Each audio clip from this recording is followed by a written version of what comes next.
విశాఖ ఇన్ఛార్జిగా విజయసాయిరెడ్డి ఉన్నప్పుడు లెక్కలేనన్ని అరాచకాలు చేశారని టీడీపీ ఎమ్మెల్యే గంటా శ్రీనివాసరావు అన్నారు.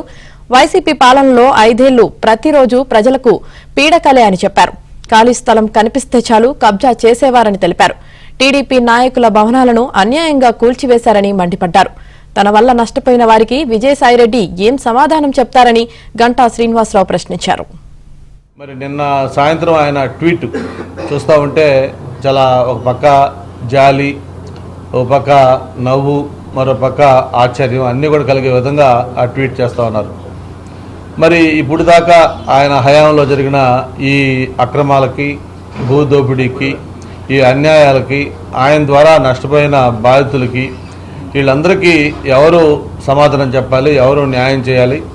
ఆయన సింపుల్గా నేను పార్టీకి రాజీనామా చేశాను, అలాగే పదవికి రాజీనామా చేస్తూ ఉన్నాను, వ్యవసాయం చేసుకుంటానంటే ఈ చేసిన ఇవన్నీ కూడా పోతాయా అని చెప్పని కూడా మనం ఒకసారి ఆలోచించాల్సిన అవసరం ఉంది. ఎవరికి జగన్మోహన్ రెడ్డి గారు తప్ప ఆ పార్టీలో ఎవరూ మిగలరు అని ఆ రోజు మనం చెప్పిన మాట ఈరోజు నిజమైంది. ఇక పార్టీ మనుగడ ఏంటి అని చెప్పి నాయకులు కూడా ఆలోచించుకునే పరిస్థితికి పార్టీ వచ్చిందంటే అది జగన్మోహన్ రెడ్డి గారి యొక్క